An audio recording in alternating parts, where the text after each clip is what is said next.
தேவ வார்த்தை ஐக்கியத்திற்கு நான் உங்களை வரவேற்கிறேன். நான் ஜெரல் சாண்டியாகோ. நீங்கள் கேட்டுக்கொண்டிருப்பது verse by verse Bible study.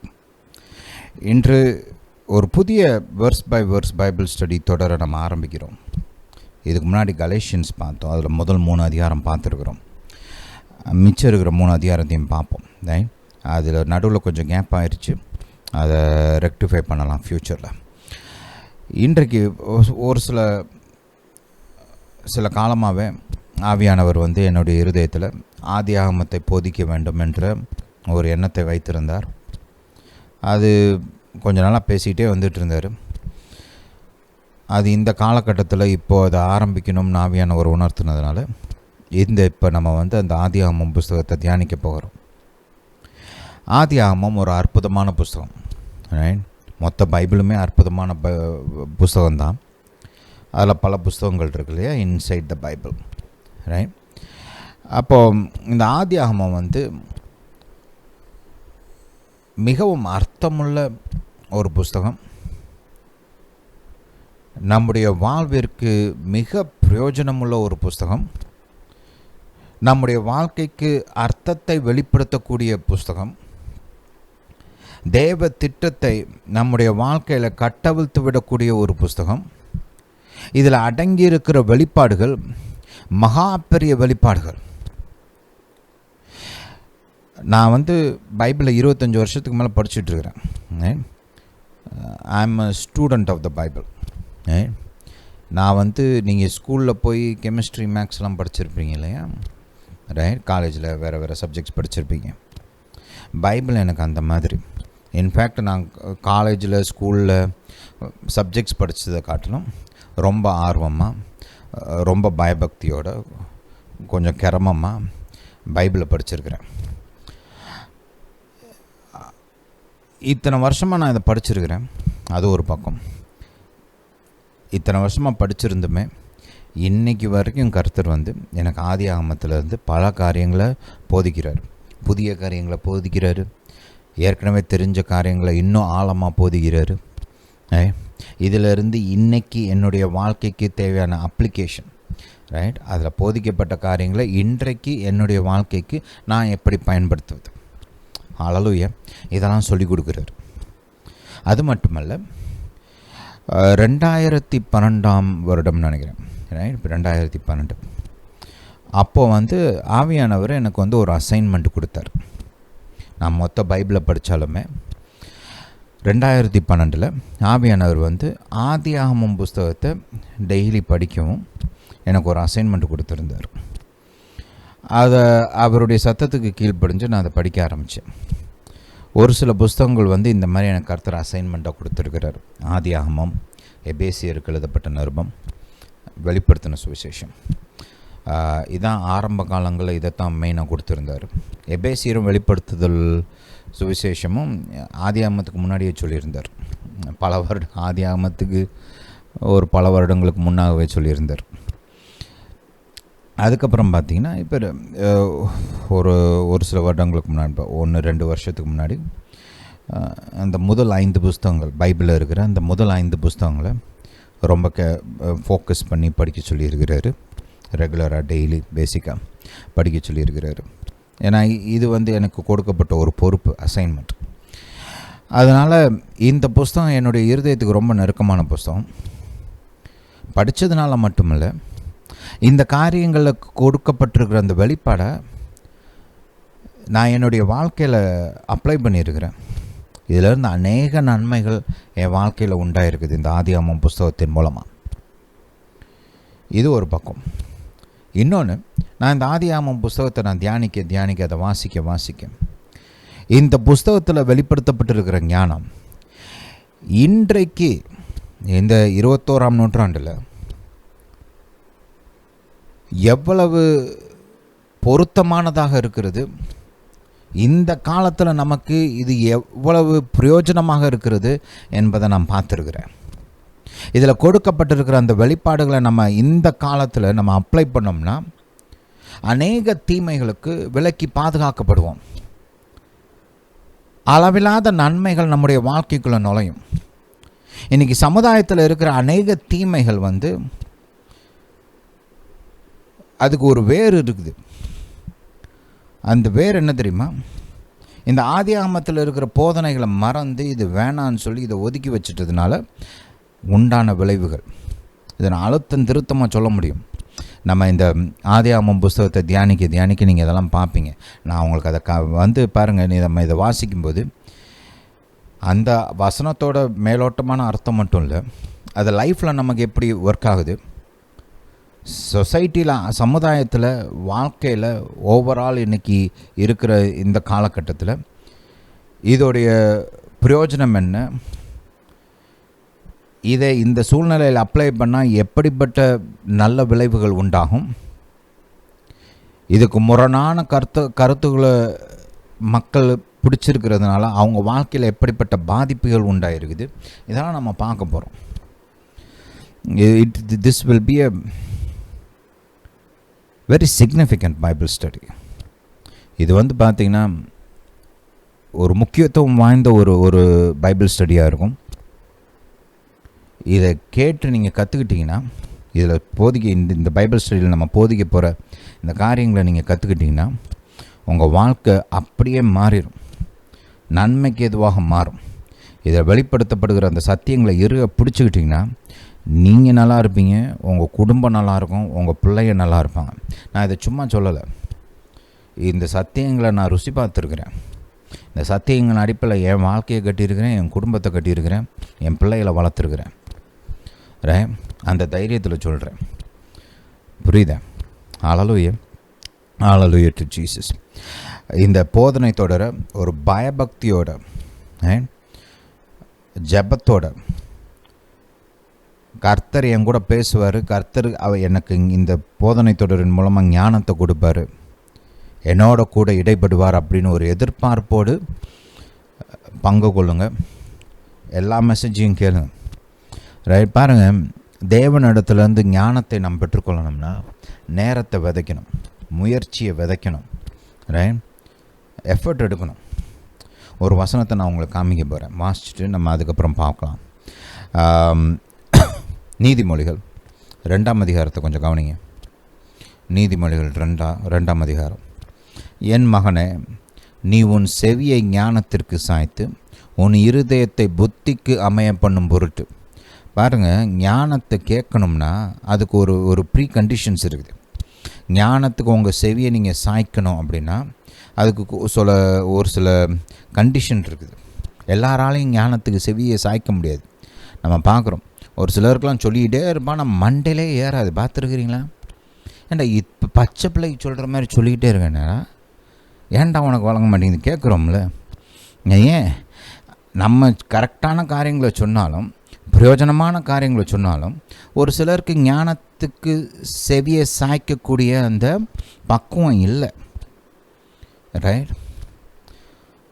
ஒரு சிலருக்கு நீங்கள் சொன்னாலும், எவ்வளோ தான் சொல்லி கொடுத்தாலும், திரும்ப திரும்ப சொன்னாலும், ஒரு சில சமயம் பிள்ளைகளாம் அடித்து சொல்லி கொடுத்தா கூட, ரைட், இல்லை கரெக்ட் பண்ணி சொல்லி கொடுத்தா கூட, எந்த விதத்தில் சொன்னாலும் ஒரு சில சமயம் பார்த்தோம்னா புத்தி ஏறவே மாட்டேங்குதுன்றோம் இல்லையா? ரைட்? புத்தி ஏறணும்னா ஒரு சில ப்ரீ கண்டிஷன் இருக்குது. என்னன்னு தெரிஞ்சுக்கணும். நம்ம உன் இருதயத்தை புத்திக்கு அமைய பண்ணும் பொருட்டு நீ என் வார்த்தைகளை ஏற்றுக்கொண்டு என் கட்டளைகளை உன்னிடத்தில் பத்திரப்படுத்தி. பாருங்கள், தேவனுடைய வார்த்தையை நம்ம ஏற்றுக்கொள்ளணும், இருதயத்துக்குள்ளே வைக்கணும், ரிசீவ் பண்ணிக்கணும். கர்த்தாவே, உம்முடைய வார்த்தை சத்தியம், உம்முடைய வார்த்தை எனக்கு ஞானத்தை கொடுக்கும், உம்முடைய வார்த்தை தான் சரி, உம்முடைய வார்த்தையை நான் ஏற்றுக்கொள்கிறேன் அப்படின்னு நம்மளை தாழ்த்திக்கிட்டு தேவனுடைய வார்த்தையை வரவேற்று இருதயத்துக்குள்ளே ஏற்றுக்கொள்ளணும். ஹல்லேலூயா. இப்போ ஒரு கெஸ்ட்டை நீங்கள் ஏற்றுக்கொள்கிறீங்களே, ஒரு சிலர் ரோட்டில் நிப்பாட்டி வச்சு தான் பேசுவோம், வீட்டுக்குள்ளே விட மாட்டோம், பக்கத்தில் கூட விட மாட்டோம் இல்லையா? நான் ஏதோ சரியில்லை, எல்லாரையும் விட முடியாது, ஒரு சில ஆரை பார்த்தலாம் ரொம்ப தூரமாக வச்சு தான் இவங்கள்ட்டெல்லாம் பேசணுன்ற மாதிரி ஒரு ஃபீலிங் வருது இல்லையா? ஆள் சரியில்லை அப்படின்னு தெரியுது பார்த்தாலே. அப்போ நம்ம என்ன பண்ணுறோம், எல்லாரையும் அப்படி உள்ளெல்லாம் விட மாட்டோம். ஒரு சிலர் கேட்டுக்கு வெளியே வச்சு பேசிட்டு அப்படியே அனுப்பிச்சிருவோம் இல்லையா? ஒரு சிலரை கொஞ்சம் வராண்டா வரைக்கும் உள்ளே விடுவோம், உட்காந்து இருங்க, வருவாங்க, பேசுங்க அப்படின்னு சொல்லிட்டு அந்த மாதிரி பார்த்து அனுப்பிச்சிடுவோம். ஆனால் ஒரு சிலரை உள்ளே வரவே இருப்போம், நடு வீடு வரைக்கும் விடுவோம். ஒரு சிலர் வந்தீங்கன்னா வீட்டுக்கு நடு வீடு மட்டும் இல்லை, கிச்சன் வரைக்கும் கூட வருவாங்க. ஹல்லேலூயா. ஏன்னா அந்த அளவுக்கு நம்மளுக்கு அவங்கள பிடிச்சிருக்குது, நல்ல உறவு இருக்குது, அவங்க மேலே நமக்கு நம்பிக்கை இருக்குது, அதனால் உள்ளே விடுறோம் இல்லையா? அந்த மாதிரி தான் எல்லாருடைய வார்த்தையும் நம்ம நம்பக்கூடாது. எல்லோரும் சொல்கிறதையும்லாம் கேட்டுக்கிட்டு இருக்கக்கூடாது. ஆனால் தேவன் சொல்கிறதுக்கு ரொம்ப கவனம் கொடுக்கணும்.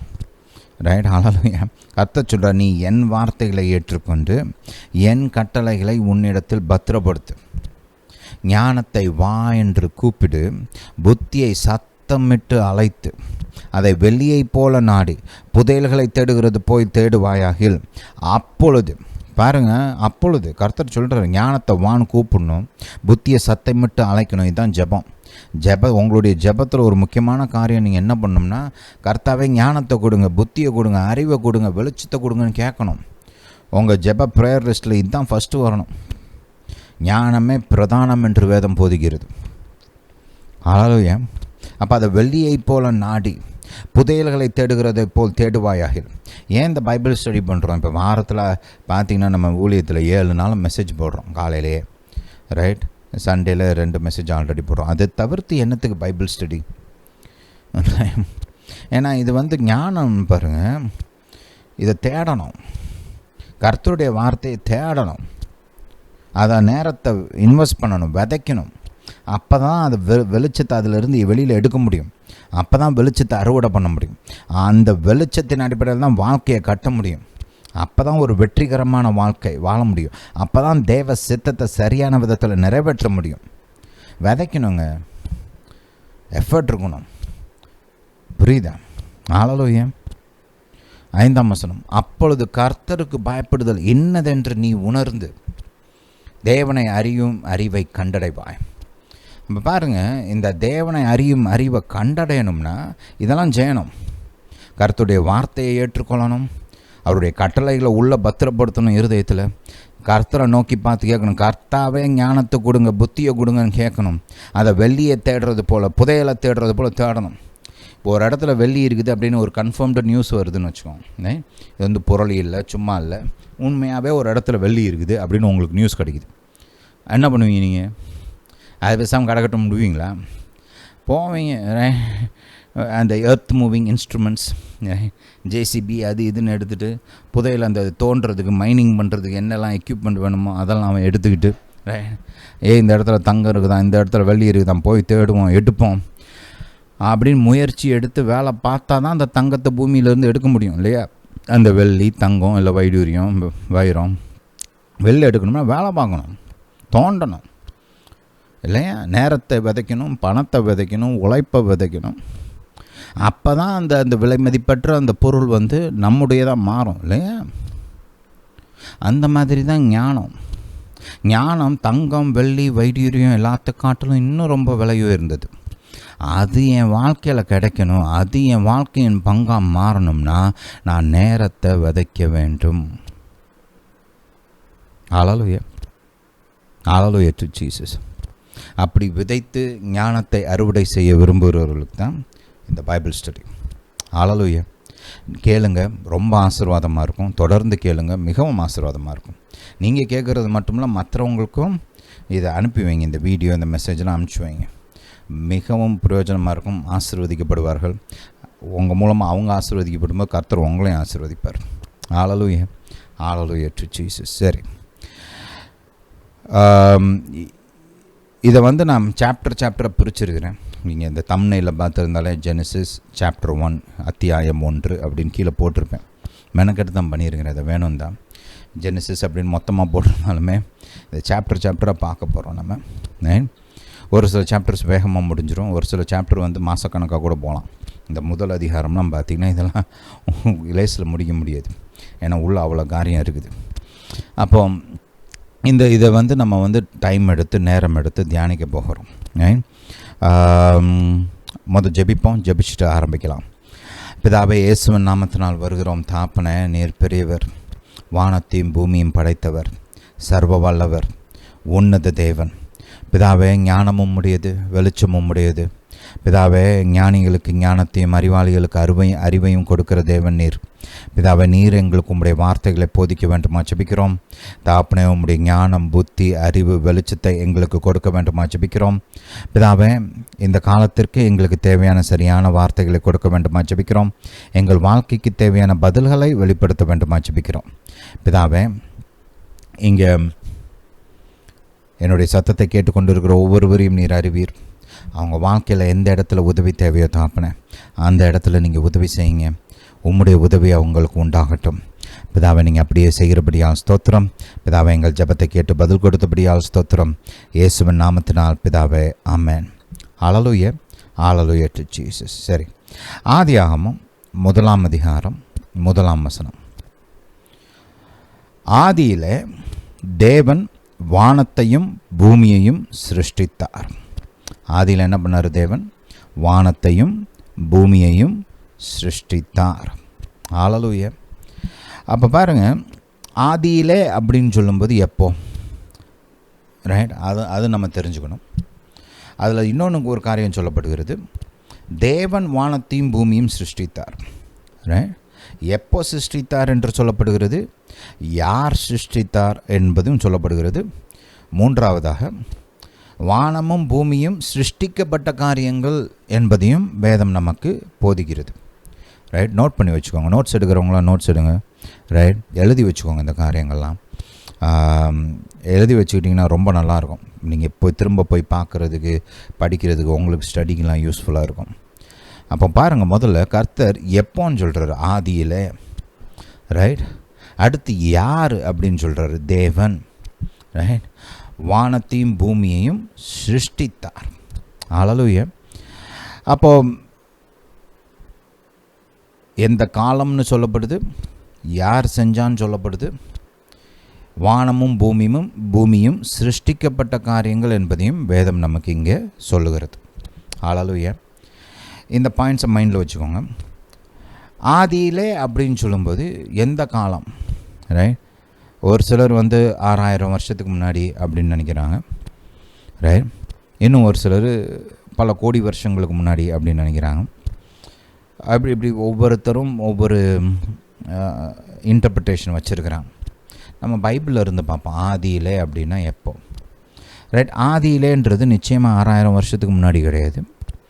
பாருங்கள், ஆதியிலே என்பது இந்த பிகினிங் அப்படின்னு பைபிளில் போட்டுருது. ரெண்டாவது, இங்கே பூமி மட்டும் சிருஷ்டிக்கப்பட்டுச்சுன்னு சொல்லலை, வானமும் ஆதியில் சிருஷ்டிக்கப்பட்டது என்று கர்த்தர் சொல்லுகிறார். ரைட், ஹல்லேலூயா. பாருங்கள், வானம். ரைட், இங்கே வானம்னு போட்டிருக்குது இல்லையா? இது நம்ம இந்த பூமிக்கு மேலே இருக்கிற அந்த ஆகாயம் மட்டும் கிடையாது, பரலோக தேவன் குடியிருக்கிற அந்த இடமும். ரைட், ஹல்லேலூயா.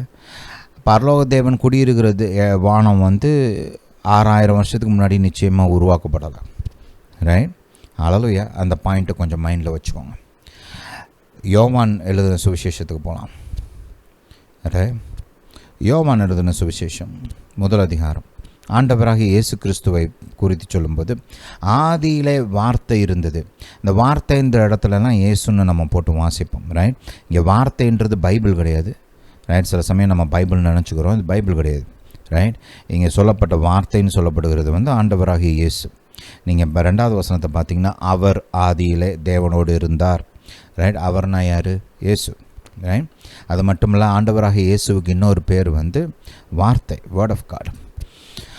அதனால் இங்கே சொல்லப்படுகிற இந்த கான்டெக்ஸ்ட்டை நீங்கள் நல்லா படித்து பார்த்தீங்கன்னா, இது இயேசுவை குறித்து சொல்லப்பட்ட வார்த்தை நல்லா புரியும். ரைட், கான்டெக்ஸ்ட் பார்த்தாலும் சரி, இயேசுடைய நாமத்தை பார்த்தாலும் சரி, ரைட், போதிக்கப்படுகிற அந்த வசனங்கள் போதிக்கப்படுகிற விதத்தை பார்த்தாலும் சரி, நமக்கு இது ஆண்டவராகிய இயேசுவை குறித்து சொல்லுகிறது அப்படின்னு நம்மளுக்கு தெளிவாக விளங்குது. இதை என்னோட சேர்ந்து வாசிங்க. ரைட், எப்படி வாசிங்க? வார்த்தைன்ற இடத்துல இயேசுன்னு போட்டு வாசிங்க. ஆதியிலே இயேசு இருந்தார், அந்த இயேசு தேவனிடத்தில் இருந்தார், அந்த இயேசு தேவனாய் இருந்தார். இயேசு ஆதியிலே தேவனோடு இருந்தார், சகலமும் அவர் மூலமாய் உண்டாயிற்று. பாருங்கள், உண்டாக்கப்பட்ட காரியங்கள்லாம் வர்றதுக்கு முன்னாடி இயேசு, பிதாவாகிய தேவன், பரிசுத்த ஆவியானவர்லாம் இருந்தாங்க. ஆதின்றது அப்போ நம்ம எப்படி பார்க்குறது? நித்தியம். ரைட், ஆதியிலன்றது வந்து எந்த காலகட்டத்தில் இருக்குது, இல்லை ஆக்சுவலாக காலகட்டம்னு நீங்கள் சொல்ல முடியாது. ஏன்னா காலம்ன்றது பின்னாடி உருவாக்கப்பட்டது. மனுஷனுடைய பிரயோஜனத்துக்காக காலத்தை கர்த்தர் உருவாக்குனார். அதெல்லாம் நம்ம பின்னாடி பார்ப்போம், ரைட்? அப்போ ஆதியிலன்றப்ப வந்து நாங்கள் இத்தனை வருஷத்துக்கு முன்னாடின்லாம் நீங்கள் சொல்ல முடியாது. It is in the beginning, ஆரம்பத்தில் அப்படின்னு சொல்லலாம் இல்லையா? ஆதியில், இன் த பிகினிங், ரைட்? ஆரம்பத்தில் யார் இருந்தால்? கர்த்தர் இருந்தார்.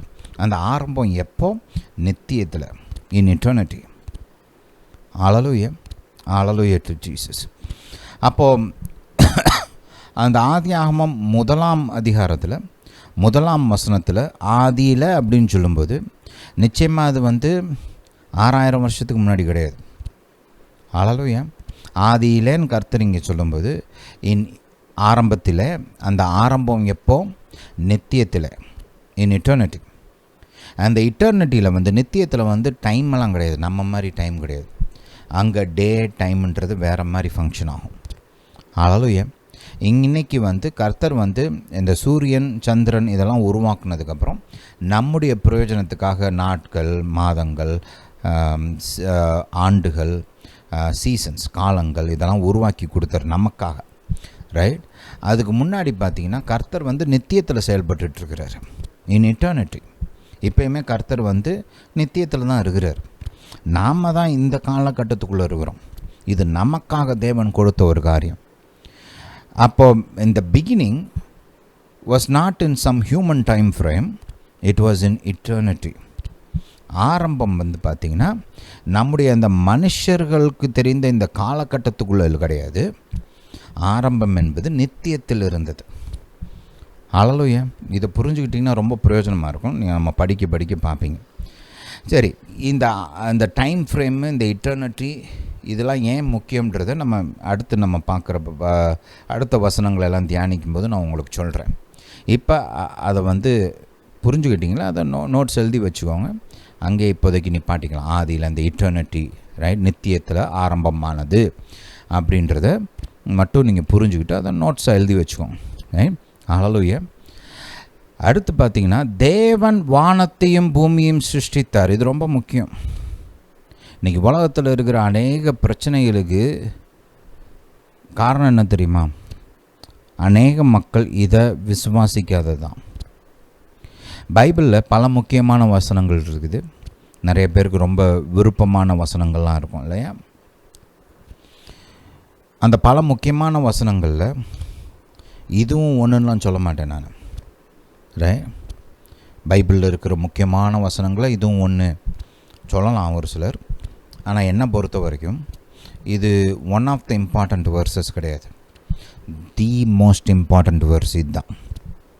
பைபிளில் சொல்லப்பட்ட சத்தியங்கள்லேயே மிக முக்கியமான சத்தியம், மிக முக்கியமான வசனம் இந்த வசனம்தான். ஏன் நான் அப்படி சொல்கிறேன்றதை நான் உங்களுக்கு விளக்கி சொல்கிறேன். ஹல்லேலூயா. பாருங்கள், தேவன் தான் உண்டாக்கினவர், சிருஷ்டித்தவர்ன்ற சத்தியம் வந்து ஆட்டோமேட்டிக்காக இன்னொரு காரியத்தை கொண்டு வரும்.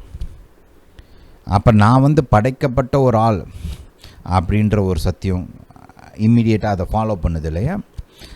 வானத்தையும் பூமியும் உண்டாக்கினார்னு சொன்ன அதே சாப்டரில் பைபிள் என்ன சொல்லுது?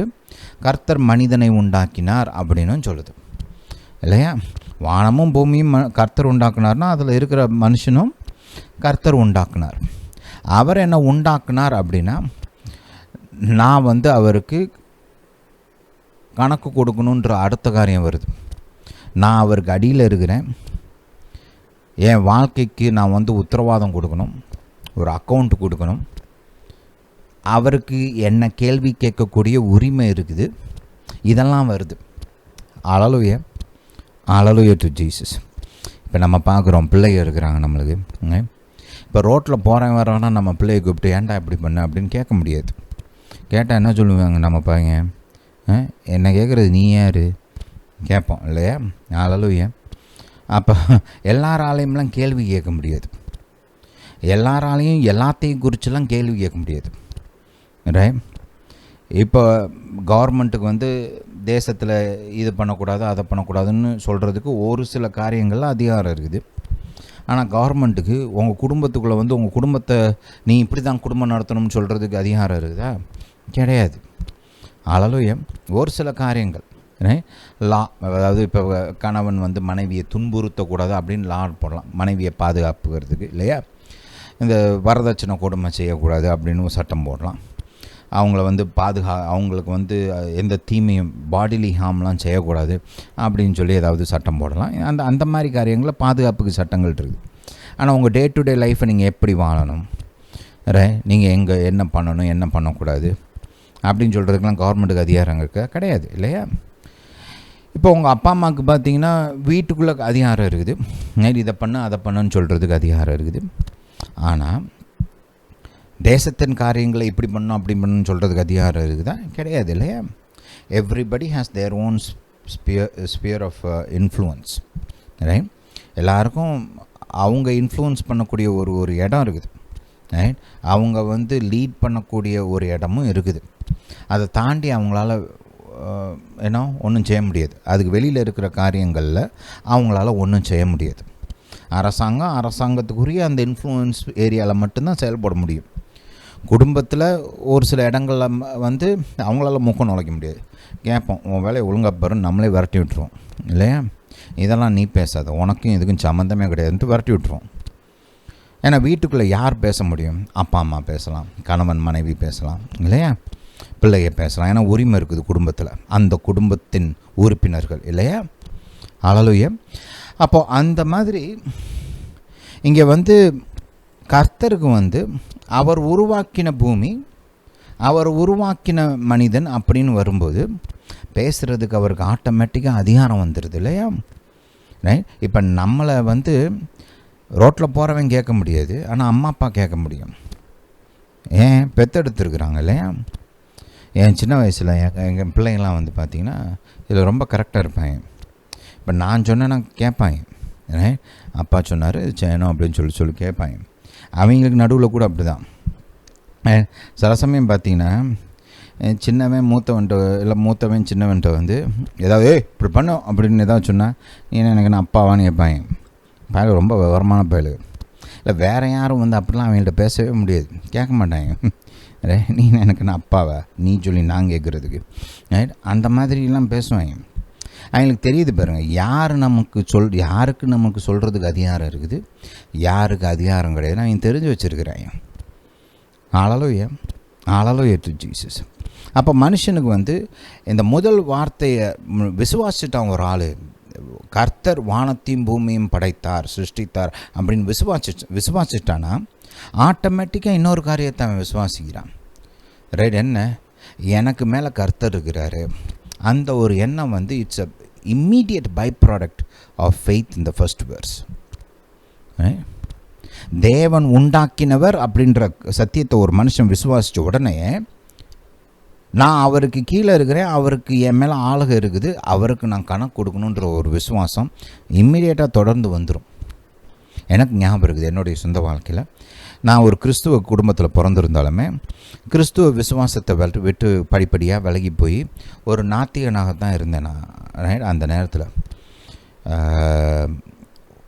படிப்படியாக அப்படியே கர்த்தரை விட்டு இன்னும் தூரமாக போய்கிட்டே இருந்தேன். ஆனால் கர்த்தரை நான் விசுவாசித்த உடனே, ஏற்றுக்கொண்ட உடனே எனக்குள்ளே ஆட்டோமேட்டிக்காக இன்னொரு ஃபீலிங் வந்துருச்சு. என் வாழ்க்கையை இனிமேல் நான் வந்து கர்த்தருக்கு ஏற்ற விதத்தில் நான் வந்து ஆர்டர் பண்ணணும், என் வாழ்க்கையை நான் கர்த்தருக்கு ஏற்ற விதத்தில் அமைக்கணும், சீர்படுத்தணும் அப்படின்ற ஒரு எண்ணம் எனக்குள்ளே ஆட்டோமேட்டிக்காக வந்துருச்சு. ஏன்? எனக்கு மேலே இருக்கிறார் அவர், என்னை உருவாக்கினவர், அவரை நான் பிரியப்படுத்தணும், அவருக்கு ஏற்ற விதத்தில் வாழணும். அப்போ அவர் இருக்கிறாருன்றதுனால நான் வந்து என் வாழ்க்கையை ஒழுங்குபடுத்தணும், சீரமைக்கணும், சரியாக இல்லாத காரியங்களை நான் சரி பண்ணணும், அவருக்கு ஏற்ற விதத்தில் மாற்றணும். அந்த எண்ணம் உள்ளே வந்துருச்சு பாருங்க. பொதுவாகவே மக்களுக்கு இது வந்துடும். நீங்கள் கர்த்தர் இருக்கிறாருன்னு ஒரு ஆள் நம்பினாங்க அப்படின்னா நீங்கள் அவங்க வாழ்க்கையில் பாருங்கள், ரைட், ஒரு ஒழுங்கு இருக்கும், வெவ்வேறு அளவில் இருக்கும். நம்ம அந்த டீட்டெயில்ஸுக்குள்ள நான் இப்போ போக விரும்பல. பட் பார்த்தீங்கன்னா கர்த்தர் இல்லைன்னு சொல்கிற ஆளுக்கும் கர்த்தர் இருக்கிறாருன்னு சொல்கிற ஆளுக்கும் அவங்க லைஃப்பை நீங்கள் கொஞ்சம் ஸ்டடி பண்ணி பார்த்தீங்கன்னா ஒரு ஆர்டர் ஆட்டோமேட்டிக்காக ஃபாலோ பண்ணுறதை நீங்கள் பார்க்கலாம். ரைட், ஹல்லேலூயா. இது நான் உங்களுக்கு ஒரு இந்த பாயிண்ட்டை நோட் பண்ணி வச்சுக்கோங்க. அடுத்து பார்த்தீங்கன்னா இன்னொரு காரியமாக ஆட்டோமேட்டிக்காக வருது. சரி, அப்போ அவருக்கு நான் கணக்கு கொடுக்கணும். அப்போ அவருக்கு ஏற்ற விதத்தில் வாழலைன்னா அந்த கொஸ்டினும் வருது ஒரு சிலருக்கு இல்லையா? அப்போ என்ன பண்ணுறது? அப்போ அவர் என்ன செய்வார்? அடுத்து அந்த கேள்வி வருது. அப்போ அந்த இடத்துல தான் பாருங்கள் நியாய தீர்ப்பு, விதைப்பு, அறுப்பு, இந்த காரியங்கள்லாம் உள்ள நுழையுது. இது புரிஞ்சால் தான் மனுஷனுடைய வீழ்ச்சியை புரிஞ்சுக்க முடியும். ஏன்னா படைத்த கர்த்தர் இதை செய்யக்கூடாதுன்னு சொன்னார். மனுஷன் அதை செஞ்சதுனால பாவம் பண்ணான், பாவம் பண்ணதுனால விழுந்தான். ஹல்லேலூயா. அப்போ தான் உங்களால் வீழ்ச்சியை புரிஞ்சுக்க முடியும். ஹல்லேலூயா. அடுத்து வீழ்ச்சி உண்டானதுனால இப்போ படைத்த கர்த்தர் விழுந்து போன மனிதனை மீட்டெடுக்கும்படி மெசியாவை வாக்கு பண்ணார். அவரே பூமிக்கு மீட்பராக வந்தார். அப்போ பாருங்கள், இயேசுடைய வருகைக்கும் இயேசுடைய மீட்புக்கும் அடிப்படையே இந்த முதல் வசனம் தான். அந்த முதல் வசனம் இல்லை அப்படின்னா ரெஸ்ட் ஆஃப் த பைபிள் ஒரு மாரல் கோடு மாதிரி மாறிடும். இந்த பைபிளுக்கு ஏன் வல்லமை இருக்குது அப்படின்னா, ஜீவிக்கிற தேவன், வானத்தையும் பூமியும் சிருஷ்டித்த தேவன் தன்னுடைய வார்த்தைகளை, தன்னுடைய ஞானத்தை நமக்கு கொடுத்துருக்கிறார். அதனால தான் இந்த பைபிளுக்கு வல்லமை. அந்த முதல் வசனம் உண்மை இல்லை அப்படின்னா இந்த பைபிளுக்கு வல்லமையே கிடையாது. புரியுதா? அந்த முதல் வசனம் உண்மை இல்லை அப்படின்னா தென் பாவம், எது சரி எது தப்பு, எது நல்லது எது கெட்டது, இதெல்லாம் நாமளே நிர்ணயித்து கொள்ளலாம். அந்த ஒரு இடத்துக்கு வந்துடுவோம். நான் பின்னாடி இதெல்லாம் உங்களுக்கு கனெக்ட் பண்ணி சொல்லி கொடுக்குறேன். இப்போ ஐம் லேயிங் சம்திங் ரைட், ஒரு ஃபவுண்டேஷன் மாதிரி உங்களுக்கு இன்றைக்கி ஒரு சில காரியங்களை இன்ட்ரடியூஸ் பண்ணுறேன். அந்த முதல் அதிகாரம், அந்த முதல் வசனம் எவ்வளோ முக்கியன்றதை நீங்கள் புரிஞ்சுக்கிறதுக்காக இதெல்லாம் சொல்கிறேன் நான். ஹல்லேலூயா. படைத்தவர் இது சரி இது தப்பு, இது நல்லது இது கெட்டது, இது ஆசீர்வாதம் இது சாபம் அப்படின்னு சொல்லலைன்னா மனுஷன் தானே நிர்ணயித்துக்கலாம். இது தப்புன்னு சொல்கிறதுக்கு நீ யார் அப்படின்லாம் கேட்குறாங்களே. நானே கேட்டிருக்கிறேன், யார் சொன்னால் தப்புன்னு அப்படின்னு கேட்குறோம் இல்லையா? எல்லாராலையும் சொல்ல முடியாது இது சரி இது தப்பு, இது பண்ணணும் இது பண்ணக்கூடாது அப்படின்னு. மொத்த மனுக்குலத்துக்கும் சொல்லக்கூடிய அதிகாரம் யாருக்கு இருக்குது? இப்போ ஒரு கவர்மெண்ட்டுக்கு அந்த தேசத்தில் இருக்கிறவங்களுக்கு சொல்லலாம், ரைட்? உலகம் முழுசுக்கும் யாருங்க சொல்கிறது? அது எல்லா மனுஷனுக்கும் ஒரே விதமான விதத்தில் யார் சொல்கிறது இது நல்லது இது கெட்டதுன்னு? சொல்கிறதுக்கு ஒரு ஆளுக்கு தான் அதிகாரம் இருக்குது. உருவாக்கின தேவனுக்கு மட்டும்தான் அந்த அதிகாரம் இருக்கிறது, வேறு யாருக்கும் கிடையாது. அப்போ பாருங்கள், அந்த முதல் வசனம் உண்மைன்றதுனால தான் இது நல்லது இது கெட்டதுன்னு நம்ம காங்க்ரீட்டாக சொல்ல முடியும், ரைட்? இல்லைன்னா ஒவ்வொருத்தர் இஷ்டத்துக்கு அவங்க நிர்ணயம் பண்ணிக்கலாம். எங்களுக்கு இது நல்லது, உனக்கு தப்பாக இருக்கலாம், ஆனால் எங்களுக்கு இது நல்லது. உனக்கு அது நல்லதாக இருக்கலாம், ஆனால் எங்களை பொறுத்த வரைக்கும் அது கெட்டது அப்படின்னு ஒவ்வொருத்தரும் அவங்களா டிசைட் பண்ணிக்கலாம். ஆனால் அந்த முதல் வசனம் தான் இந்த என்டையர் பைபிளுக்கு அதிகாரத்தை கொடுக்கிறது, வல்லமையை கொடுக்கிறது. புரியுதா? அந்த முதல் வசனம் இருக்கிறதுனால தான் ரைட் அவருடைய கட்டளை மீறப்படுவது பாவம் என்ற ஒரு கான்செப்டே வருது. இப்போ பாவத்தினால் விழுந்து போன மனுஷனுக்கு ஒரு மீட்பர் தேவை அப்படின்றதுமே அந்த முதல் வசனத்தின் அடிப்படையில் தான். அந்த மீட்பர் படைத்த கர்த்தராக இருக்கிறார் அப்படின்றதும் அந்த முதல் வசனத்தின் அடிப்படையில் தான். அதனால தான் நான் சொல்கிறேன், தைரியமாக சொல்கிறேன், ரைட்? 3 யோவான் 3:16 வசனம் இருக்குல்லையா? கர்த்தர் இவ்வளவாய் நம் மீது அன்பு கூர்ந்து தன்னுடைய ஒரே குமாரனை நமக்காக அனுப்பினார்னு வசனம் இருக்குது. அந்த வசனத்தை காட்டிலும் கூட ரைட், அதெல்லாம் ரொம்ப முக்கியமான வசனம் இல்லையா? ரைட், அந்த வசனத்தின் மேலே எத்தனையோ பேர் ரசிக்கப்பட்டிருக்கிறாங்க. ரைட், எவ்வளோ முக்கியமான வசனம். ஆனால் அந்த வசனத்தை காட்டிலும் அந்த முதல் வசனம் தான் முக்கியம். ஏன்னா அந்த வசனம் இருக்கிறதுனால தான் இந்த வசனம் இருக்குது. அந்த வசனம் முதல் வசனம் ஆதியாகமம் 1:1 இல்லைன்னா யோவான் 3 வந்திருக்கவே வந்திருக்காது. புரியுதா? ஹல்லேலூயா, ஹல்லேலூயா டு ஜீசஸ். சரி, இந்த பாயிண்ட்ஸை மைண்டில் வச்சுக்கோங்க. இன்றைக்கி நம்ம சொன்ன காரியங்களெல்லாம் தியானித்து பாருங்கள், சிந்திச்சு பாருங்கள், ஜபத்தோடு யோசிங்க. நான் சொன்னதை ஏற்கனவே சொல்கிறேன், ஞானம் வேணும்னா நேரம் விதைக்கணும். நான் இல்லை எனக்கு மேலோட்டமான கிறிஸ்தவ வாழ்க்கை மட்டும் போதும்னா அப்போ அதை ஒன்றும் பெருசாக செய்ய முடியாது. ரைட்? அவங்களுக்கு அந்தளவுக்கு ஞானம் உண்டாகாது, வாய்ப்பே கிடையாது. ஞானத்தை பைபிள்லேருந்து வெளியில் எடுக்கணும், வாழ்க்கை மாறணும், சமுதாயம் மாறணும், அந்த லெவலுக்கு நான் போகணும். என் வாழ்க்கையை நான் மாற்ற விரும்புகிறேன். கர்த்தருடைய வார்த்தையினால், கர்த்தருடைய ஞானத்தினால் என் வாழ்க்கையை மாற்ற விரும்புகிறேன். என் வாழ்க்கையில் நன்மைகளை பெற்றுக்கொள்ள விரும்புகிறேன். என் வாழ்க்கையில் ஆசீர்வாதங்களை பெற்றுக்கொள்ள விரும்புகிறேன். நான் கர்த்தருக்காக வாழ விரும்புகிறேன். நான் கர்த்தருக்காக பெரிய காரியங்களை செய்ய விரும்புகிறேன். தேவ சித்தத்தை நிறைவேற்ற விரும்புகிறேன். சமுதாயத்தில் மாற்றங்களை கொண்டு வர விரும்புகிறேன். இப்படிலாம் யோசிச்சிங்கன்னு வச்சுக்கோங்க. இந்த மாதிரி எண்ணங்கள் உங்களுக்குள்ளே இருந்துச்சுன்னா தேவ வார்த்தையில் நீங்கள் நேரத்தை விதைக்கணும். நேரத்தை விதைக்காமல் ஞானத்தை நீங்கள் அறுவடை பண்ணவே முடியாது. புரியுதா? ஹல்லேலூயா. நல்லா நான் சொல்கிறேன், ஜெபத்தோட பைபிளை வாசிங்க டெய்லி. நீங்கள் இந்த மெசேஜஸ் கேட்கும்போது ஜெபத்தோடு கேளுங்க. கர்த்தர் உங்களுக்கு பெரிய காரியங்களை செய்வார். ஹல்லேலூயா, ஹல்லேலூயா டு ஜீசஸ். இந்த போதனையை கேட்டபடியால் நன்றி. கர்த்தர் உங்களை ஆசீர்வதிப்பாராக. நம்முடைய இயேசு ராஜா சீக்கிரம் வருகிறார்.